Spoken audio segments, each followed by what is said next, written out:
Se conocieron los datos del empleo, 25.000 puestos de trabajo registrados adicionales.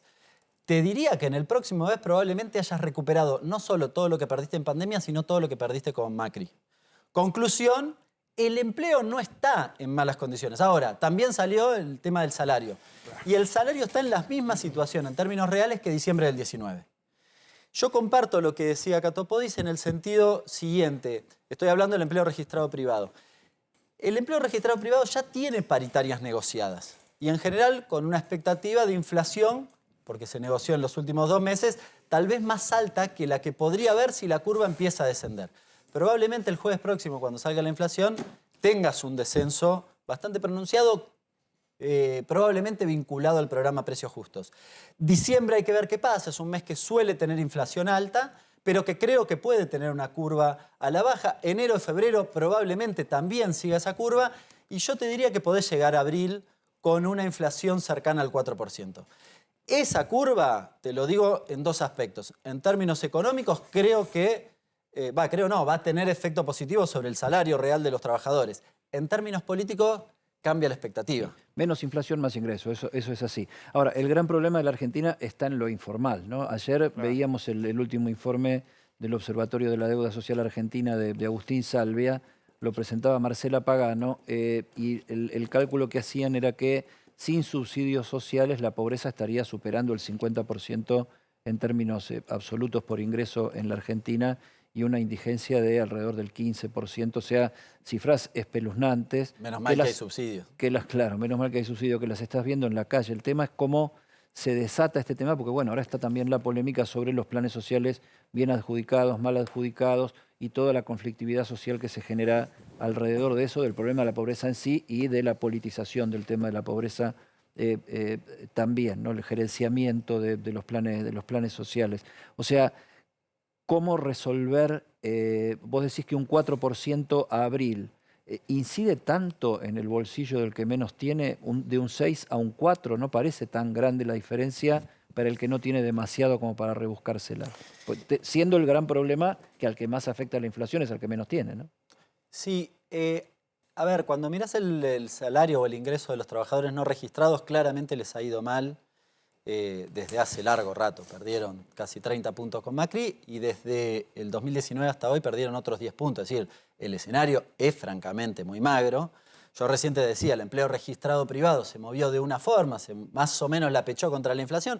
Claro, porque vos tenés una inflación tal vez del 6%. Ahora, el gremio que tiene paritarias puede negociar siguiendo la inflación. Tal vez lo hace un mes posterior, claro, pero puede acompasar esa situación. El no registrado no. Yo en eso... a ver, el mecanismo es transferencia de ingresos, no hay tutía, digamos, y bajar la inflación, son los 2 mecanismos. Vos me decís, el 4% no es suficiente, y mirá, si fuera de 7 van a seguir perdiendo. Con 4 probablemente no pierdan, tal vez recuperan un cachitito. Y sí, el escenario no es el mejor, pero te digo que claramente 4 es mucho mejor que 7.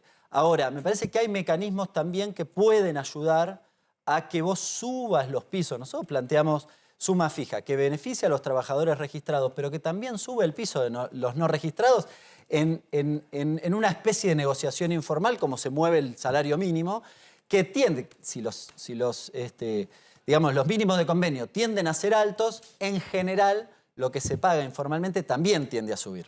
¿Y le ves buena performance a los precios justos? Sí. Nuestros datos muestran un proceso en el mes de noviembre en los precios... El arranque, este es el arranque, es el debut, digamos. Sí, no, pero los precios de consumo masivo en el mes de noviembre tuvieron una retracción significativa. Venías teniendo, nosotros hacemos una medición de una canasta sesgada, no es para tomar como proxy de inflación porque no tiene la representación suficiente. Ahora, nos daba 7, 8, alimentos daba un poquitito menos, pero más o menos eso. En el último mes, en el mes de noviembre, nos dio 3,5 aproximadamente. Y hoy miré a la mañana el seguimiento que hacemos y en los primeros 10 días del mes de diciembre prácticamente había dado 1%, con lo cual seguía un poco la curva de lo del mes de noviembre. Conclusión, sí está teniendo efecto. No vas a encontrar que todos los productos de consumo masivo den cero, naturalmente, porque además el tope máximo es 4%, pero te diría que vas a tener un proceso de retracción de ese aumento. Y eso va a ayudar a que la inflación no llegue a 100 y no supere 100, porque ya hoy leía que varias consultoras privadas están recalculando eso y que no va a ser 3 cifras la inflación del año. Hoy salió el REM y dice 99. No, digo, un punto más, un punto menos. 99,90. Sí, Claro. no, creo que da 99,1. No, viste los precios que te ponen Claro, 99,90 para no decir 100. Pero al margen, yo entiendo que ahí hay un umbral casi simbólico de decir cruzás la barrera del 100 y demás. Ahora, mi preocupación principal es que la curva vaya en descenso. Esto me parece que es el eje central. Porque Sí, hoy ya la inflación del año es para atrás, digamos. El tema es ver para adelante que baje. sí, por la cuestión de las expectativas, pero porque además dentro del precio, dentro de ese 7%, vos tenés una parte de inercia, pero también tenés otra parte de especulación y otra parte, si querés, de expectativa. Entonces, tenés que encarar justamente esas tres cuestiones. La inercia tal vez es la más difícil, pero las otras dos cuestiones me parece que el programa Precios Justos ayuda a que vos muestres una curva descendente y entonces yo cuando yo tengo un kiosco, por ejemplo, y al mes siguiente veo que la inflación está bajando, en general tengo la tendencia a remarcar menos que si veo que está subiendo. Es así de sencillo. Conclusión, no lo digo por los formadores de precios que tienen otro comportamiento. Ellos deciden antes remarcar, no es que están mirando el diario a ver cuánto aumentó o se fijan en la inflación para ver cuánto remarcan, ¿no? Ahí falló con los formadores, los llamados formadores de precios. Digo, ¿falló la política en estos años? ¿Por eso llegamos a este 100% de inflación? Bueno, ustedes saben, están hablando de una persona que hizo un programa, un plan para la Secretaría de Comercio que básicamente lo que planteaba es sí, que había que tener una serie de regulaciones mucho más importantes, más significativas, entre otras cosas, que tuviera que ver con desenganchar los precios internacionales de los precios locales, una cosa que nos pegó mal a la Argentina, en la economía argentina, sobre todo con el conflicto bélico. Y después otras regulaciones que tienen que ver con una cosa que está sucediendo en la actualidad, que es que los márgenes de rentabilidad han aumentado de manera sustancial. Claro. Ahora, el salario no. Entonces tenés como dos velocidades. Y está muy bien que le vaya bien a las grandes empresas. Lo que pasa es que si vos cada vez podés comprar menos, en general cualquiera quisiera vivir en un país que al empresario le vaya bien produciendo, no remarcando, ¿no? ¿Y esos 20 puntos que sea que se perdieron con Macri, 20 entre 20 y 30, ¿esos se recuperaron? No, no se recuperó nunca. No, de A nuevo. duras penas se empata al 2019. Claro. Los registrados, ¿no? A finales del 19 vos habías perdido en promedio el Sí. salario de registrado o no registrado del público alrededor de 20%. 20, Claro, el no registrado más, ¿no? Que era el dato que decía antes. Ahora, de eso hasta hoy, el empleo registrado privado se mantuvo más o menos igual, estaba un poquitito por encima. Claro. El empleo público levemente por debajo y el no registrado claramente por debajo, 10 puntos por debajo. Con lo cual ahí tenés concentrado el problema. En el otro también, porque el problema del trabajador registrado que está mirando el otro lado y que tiene paritaria. ¿Cuál es el problema? Que siempre va de atrás. Siempre va de atrás. Y que además no recuperó nada de esos 20 puntos perdidos, ¿no? Vos hablabas recién, y los economistas hablan mucho del factor confianza, y la política también incorpora el factor confianza como una variable prácticamente de la economía. Vuelvo al estudio del Observatorio de la Deuda Social de Agustín Salvia, que presentaba Marcela ayer. Yo le señalaba a Salvia en la entrevista un punto de ese informe, que es el que habla de la situación anímica como variable, la situación anímica de la población como variable del análisis de la situación de pobreza en la Argentina.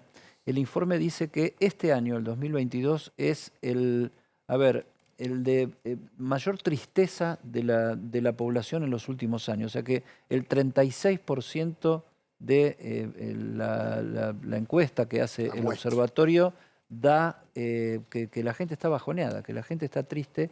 Y acá viene la pregunta mágica.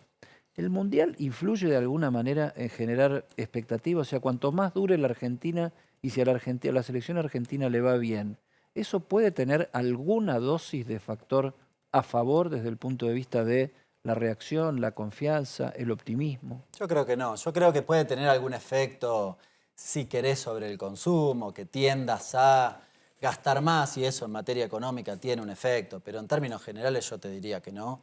Está bien que de todas formas el observatorio de Salvia... No lo asociaba a Salvia con el Mundial, asociaba el estado de ánimo de la población. Probablemente lo planteaba más bien a algo que estábamos hablando recién, que era el poder adquisitivo. Lástima que no lo hacía a finales de 2015, pero bueno. Salvia. Sí. Porque ahí hubiese encontrado los mayores niveles de felicidad porque básicamente el poder adquisitivo era más alto. Ajá. Pero bueno, Gran polémica había en aquel momento con el Observatorio de la Deuda Social por el tema INDEC, ¿no? sí, la verdad que yo tengo serias críticas respecto de su medición de pobreza metodológica, que la verdad explicarlas en televisión es bastante difícil, poco apasionante para aquel que nos está viendo, pero entre otras cosas, por ejemplo, esa medición utilizaba una cosa que se llama coeficiente de Engel fijo. ¿Qué es esto? Y bueno, Otra vez Engel. Otra vez la segunda vez en el programa que Engel. aparece. eso es básicamente la En todos extrapolación lados, del en todos peso de lados. los servicios sobre el consumo de los Sí. pobres. Y claro, estaba fijo, pero con Macri no tuvieron fijo. Lo cual había una subestimación, sobre todo en el periodo 2016-2019, sustancial que tiene que ver con una cuestión metodológica. Y bueno, la expliqué así de manera muy sencilla.